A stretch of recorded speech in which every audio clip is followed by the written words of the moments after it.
Good morning. This is White Raptor News Ministries. All praise and glory to the Supreme Spirit of Truth, the Living One, the Author of Life, the Perpetual Voice, the Point of Singularity, the Eternal, the All You Can See and All You Cannot See, the Visible and Invisible, the Supreme Being, the Almighty One, the Ah.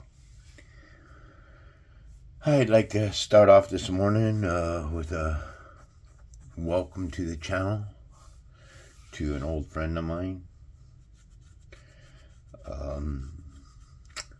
Kind of been chatting on the phone a little bit lately. It's been fun. I'm thinking about starting up another channel, calling it Coast to Coast, because she lives on the East Coast in Pennsylvania and I'm here in California. And our views are opposite of one another, but the beauty about it is we're capable of speaking with one another without attacking one another. In most cases. I mean, sometimes we both get a little annoyed or irritated with one another, but overall, we're capable of talking through it and sharing our views, and often they're opposite of one another, especially when it comes to politics. So we'll be doing a few things, and the name of that show will probably be Coast to Coast with Trina and John. We'll see. We haven't really decided what we're going to do yet. I was looking on the internet the other day just to see how I could do screen share and do a show with somebody on my channel and, just share some different views rather than just my views. Anyways, I do have to work this morning, so I thought that I'd get up early and start a show at 6:31 in the a.m. November 19th, I do believe, and it's gonna be a beautiful day. Anyways, let's begin this Bible reading. I'm not going to be going over a lot of things today, but if I do happen to come across something that is questionable, as always, I will bring it into view. So Solomon asks for wisdom. First of all, Solomon can have a lot of different meanings. For me, it means the soul of man. Man. Other people, it's a soul of moon. Don't ask me why they get there, how they get there, but a lot of metaphysiology teaches just that. So Solomon made an alliance with Pharaoh, king of Egypt, and married his daughter. Well, then he's already going against the grain, right? Because you're not to intermix with Egypt. Egypt, folks, is Babylon. This is something that you got to understand. USA is Babylon. Okay? So once you start understanding these metaphors and stuff, it makes the Bible much easier to read.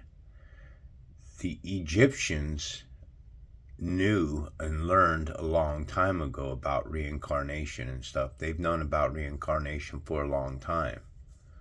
And what they were trying to do is learn how to reincarnate from one, transfer their spirit from one body to another body. And this is big stuff, and people don't understand that, but it's very, very real. So he brought her to the city of David until he finished building his palace and temple of the Lord and the wall around Jerusalem. Also remember that Jerusalem has two walls around it back in the day, not just one wall. There was two walls. You guys remember when Jesus said that it is easier for a camel to pass through the eye of the needle than it is for a rich man to get into the kingdom of heaven? That's the second wall that they're talking about, an outer wall. And they called the outer wall, the entry points to these outer walls were called the camel's eye. Why? Because camels couldn't pass through the second outer perimeter of the wall with the gear and stuff on them. They had to take the gear off of the camels in order to get the gear inside of the first wall outside. And these entryways at these doorways were called the camel's eye. It's not a tricky thing, folks, okay? A camel can't pass through the eye of a needle. It's impossible. On this plane of existence, it is impossible for a camel to pass through the eye of a needle. Could the Supreme Spirit make it happen? The Supreme Spirit could do anything it chooses to do. There's nothing it can't do. Do you understand? It could turn you into a living, walking turd if that's what it so desired. A big black turd with 2 white eyeballs sticking at the top and little fucking shit feet stomping back and forth, spreading your spew all over the place. Okay? So don't think that there's anything that can't be done from the Almighty One. The people, however, were still sacrificing at the high places because a temple had not been built for the name of the Lord. And again here, when we're talking about the Lord, we're talking about Yahweh. Yahweh is the God of Israel. You must understand that. Solomon showed his love for the Lord by walking according to the instructions given him by his father David, except that he offered sacrifices and burnt incense on the high places. Well, why would, if Solomon and other priests and people were sacrificing in high places and giving burnt offerings, then why would this be a problem? Except that he offered sacrifices, except it's like, oh, well, he did everything right that he's supposed to do, except that he offered sacrifices and burnt offerings. Why is that a problem? Well, Isaiah chapter 1 verse 13 tells us, bring your worthless offerings no more. This is the Lord. Okay? Your incense is detestable to me. Except he offered sacrifices and burnt incense on high places. Your incense is detestable to me. Your new moons, Sabbaths, and convocations, I cannot endure iniquity in a solemn assembly. So maybe that's why this word, except, is here. Solomon showed his love for the Lord by walking according to the instructions given him by his father David, except that he offered sacrifices and burnt offerings. So in this particular case, this setting, I don't think that except was meant as a good thing. The king went to Gibeon to offer sacrifices, for that was the most important high place. And Solomon offered 1,000 burnt offerings on that altar. At Gibeon, the Lord appeared to Solomon during the night in a dream, and God said, ask for whatever you want me to give you. Solomon answered, you have shown great kindness to your servant, my father David, because he was faithful to you and righteous and upright in heart. Well, hold on, man. We've read a lot of shady things that David did. He sent Uriah up on the front battlefield so that he could be killed where the fighting was most fierce, so that he could take his wife. Remember, folks, you have a choice to make here. You've got to decide whether or not when this Bible was changed by the swine. What do I mean changed by the swine? So you make these connections. Matthew 7:6. Do not give dogs what is holy. Do not give Gentile. Do not give beast. Do not give demons, devils, fleshly beings, carnal beings what is holy. What is holy? What's he talking about?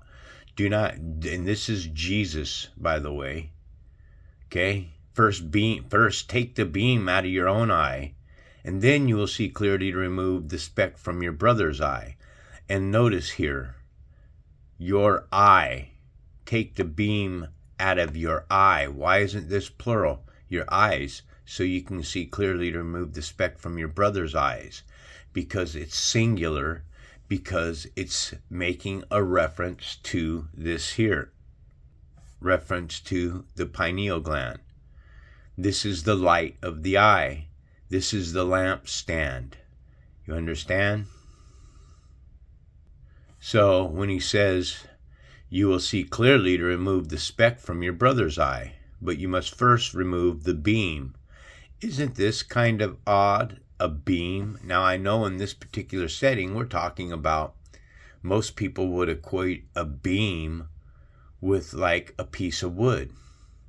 But I'm thinking that the beam here is of darkness. Take the beam of darkness because you got to understand that light and darkness does have its own light, but it's a dimmer light. It's a lower light. It's an artificial light. It's not the light of what we are. It's not of our true essence. So first take the beam of darkness out of your own eye, and then you will see clearly to remove the speck from your brother's eye. Do not give dogs what is holy. Do not throw your pearls. Do not throw this beautiful scripture, this book, these parables before the Gentile again, before the swine, the pigs, the United Nations. Don't do it. If you do, they may trample them under their feet and then turn and tear you to pieces. Now let me ask you, Israel, has your ass been torn to pieces? I would say yes. Your ass is getting torn to pieces. It's been getting torn to pieces. There's been nothing let up. Nothing has let up on you. It's as bad today for Israel as it's ever been. Now the Bible tells us that that the Gentiles' reign is coming to an end, and it's now time for the Israelites to have retribution. It's time for the Israelites to have recessions. It's time, as according to what the scriptures say. So I look forward to it. This change. David, you have shown great kindness to your servant, my father David, because he was faithful to you and righteous and upright in heart. Okay, so originally, back to my original question, is that David and these prophets have done a lot of shady things. So we have a decision to make here. Were the prophets really like this? Did King David really send a man out on the front lines to get destroyed so that he could take the man's wife? If he did, that sounds pretty harsh. Doesn't sound like a righteous man to me to do such a thing. This is why I pulled this parable up. Do not give dogs what is holy. Why? Because if you give it to them, folks, they're going to trample it under their feet, and they're going to change. Trampling them under their feet means change the scriptures. And then they're going to turn and tear you into pieces. Because you are given a commandment. Stay out of the cities and towns of Samaritans. There wasn't to be any crossbreeding between the Gentile and the Israelites. But could have this been a plan for the Almighty? A lot of people believe that Israelites are a higher breed of people than the Gentile. I know that from what the scriptures is saying is that the difference between Gentile and the difference between an Israelite are that Israelites have the Spirit on them. But the saddest thing about it all is though they have the Spirit, 2/3 of them walk in darkness. They've fallen into the traps and the whims of this world. So this is what it means, folks. So have the scriptures been changed? Is King Solomon and King David really two beautiful, bright minds, wonderful people that walked a righteous path? They must have been. Because this plane of existence is the plane of existence of good and evil. It was the tree of knowledge of good and evil. Therefore, I absolutely know 100% without a question of a doubt that good does exist. The problem is that this world here has been turned over to the hands of the wicked. So anything that you watch on television, on these smartphones, if it's not something that is of wisdom, then it's of darkness. It's that simple. You have continued this great kindness to him and have given him a son to sit on his throne this very day. Now, Lord, my God, you have made your servant king in a place of my father David, but I am only a little child and do not know how to carry out my duties. Your servant is here among the people you have chosen, a great people, too numerous to count or number. So give your servant a discerning heart to govern your people and to distinguish between right and wrong. Okay, folks, in case you didn't understand, let me go through it real quick. To govern somebody means to control them. Okay, and I might throw out there real quick too that Anunnaki means spirit and mind. Anunnaki means the falling from spirit into the material world, this plane of existence that we live in. For who is able to govern this great people of yours? The Lord was pleased with Solomon, had asked for this. So God said to him, since you have asked for this and not for long life or wealth for yourself, nor have you asked for the death of your enemies, but for discernment in administering justice, I will do what you have asked.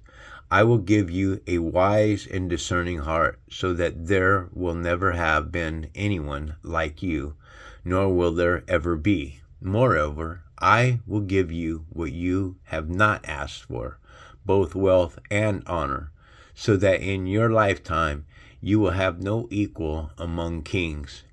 And if you walk in obedience to me and keep my decrees and commands, as David your father did, I will give you a long life. Well, I think that David, if the Bible is true and what it says, sending Uriah out there on the battle lines to get killed, then David killed a man. He didn't do it with his own hands. He didn't have to. He just had to send him out on the front battle lines where the warring was the most fierce so that he could be killed. So this is the question I'm asking. Is this Bible been changed? Has it been trampled under the feet of the Gentile? And the prophets and the saints of the Most High, the Supreme Creator, those that are Israelites, have they been written into the Bible today the way they are? Because it seems like they're all drunks, they're all murderers, they're all killers, they all lay down with young girls. It's what's been written in. So the question is it true or not? Did these prophets act out in this way or not? I would tend to lean towards that they didn't act in the way that this Bible is telling us, and that the scriptures have been changed by the Gentile. And the Gentile today have written themselves into this book as the beast of the field, each according to their kind. David your father did, and I will give you long life. Then Solomon awoke, and he realized it had been a dream. Why do you suppose that they call this country we live in, they tell you that it's the American dream? Because I need you to understand that when we wake each morning into this pit of hell, this plane of existence, of darkness, this plane is darkness, okay? It's not of the light. Then each day we deal with the whims of hell. This place is hell. Hey, Beavers, what's up? Give me 1 second. Sorry about that. So this is why it's called the American Dream, because we live in a dream world. You understand that when you wake in the morning and you come into consciousness, that's the real dream. This plane of existence is a dream world. It's not the real world. The real world is the spiritual world. So then Solomon gave a feast for all his court, a wise ruling. Now 2 prostitutes came to the king and stood before him. One of them said, "Pardon me, my lord. This woman and I live in the same house, and I had a baby while she was there with me. The 3rd day after my child was born, this woman also had a baby. We were alone. There was no one in the house but the 2 of us. During the night, this woman's son died because she lay on him.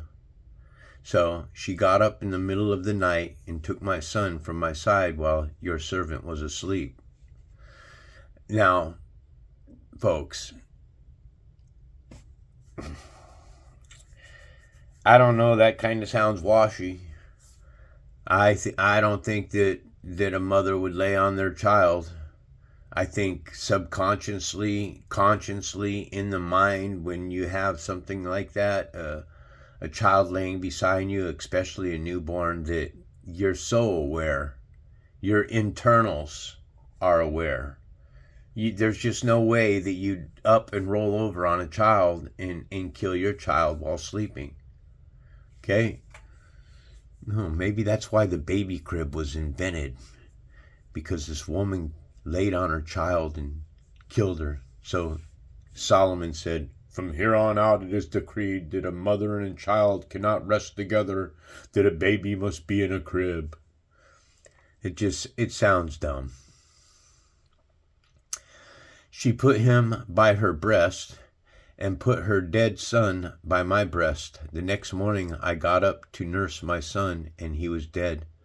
But when I looked at him closely in the morning light, I saw that it was the son I saw that it wasn't the son that I had born. The other woman said, "No, the living one is my son, the dead one is yours."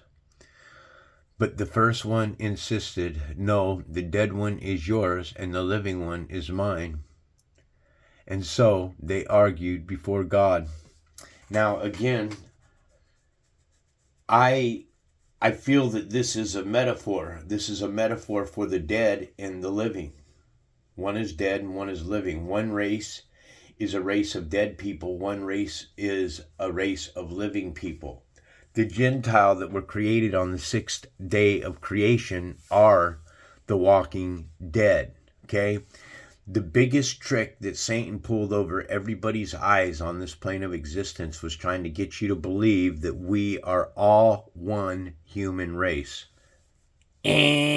Wrong answer, Bob. We are not all one human race. We are 2 races of people. We are a race of the walking dead, those that have souls but no spirit on them. Well, a soul is a spirit, but it's a spirit of darkness that's on them. And then you have those that are living, those that have the living spirit on them. 2 spirits. Remember, Abraham, Isaac, and Jacob are the sons of the living God, which is not the God of the dead. So you have a God that was instructed and permitted and given permission to create a race of people in an image. This is why it's so detrimental to your salvation to understand the definition of an image, and that you have the Spirit saying not to worship any images, because what you see as an image on this plane of existence is simply a projection, like watching something on a projector on the wall. That's what we are. We're fleshly images, and mankind are the images, and mankind wants you to worship them. It's that simple. They want you to put them in power. They want you to vote for them. They want you to make them heads over you. Not me. I've never voted in my life. Not one time have I ever stepped inside of a booth. I almost voted one time. The very first time I almost ever voted was for Trump back in 2016. You know, I walked down there to do the vote, and I asked for a card, and I didn't have a card. They didn't have well, they had cards, but they said that you had to come with a card with a code on it or a code name. I don't really recall. I don't really even care. But the bottom line is, by the grace of the Supreme Spirit, I have never voted for a man to be in power over me. This could very well possibly be a great gift of mine, because I haven't ever voted for man. I've never put anybody before the Supreme Spirit my entire life.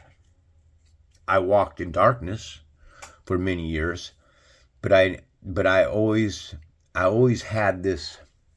Well, back then in the day, man, my worship and praise always went to Jesus, because that's what I was raised. We raised at the dinner table. Our prayers at the dinner table were, our Father in heaven, bless this food that we're about to receive and those less unfortunate brothers than we. We ask all these things in your Son, Jesus Christ's name. And that was our prayer at the dinner table when we ate every night for my entire life. Okay? So I was in error. And I didn't know that I was in error until I came across Brother Raptor News' channel, and then I started my own channel, White Raptor News. Okay, the other woman said, no, the living one is my son. The dead one is your son. But the first one insisted, no, the dead one is yours, the living one is mine. And so they argued before the king. The king said, this one says, my son is alive and your son is dead, while the other one says, no, your son is dead and mine is alive. Then the king said, bring me a sword. So they brought a sword for the king. He then gave an order, cut the living child in two and give half to one and half to the other. The woman whose son was alive was deeply moved out of love for her son and said to the king, please, my lord, give her the living baby. Don't kill him. But the other one said, neither I nor you shall have him. Cut him in two. She said that. But the other said, neither I nor you shall have him. Cut him in two. Well, damn, that gives up the evil one right there. Then the king gave his ruling, give the living baby to the first woman. Do not kill him. She is his mother. When all Israel heard the verdict the king had given, they held the king in awe, because they saw that he had wisdom from God to administer justice. Anyways, I got to cut out of here. I hope everybody has a pleasant day. You enjoyed the reading. Everybody get out there and do what's right. Walk the righteous path. Keep the Supreme Spirit of Truth, the living one, on your mind, and give praise to what you can't see. This is White Raptor News Ministries. Peace.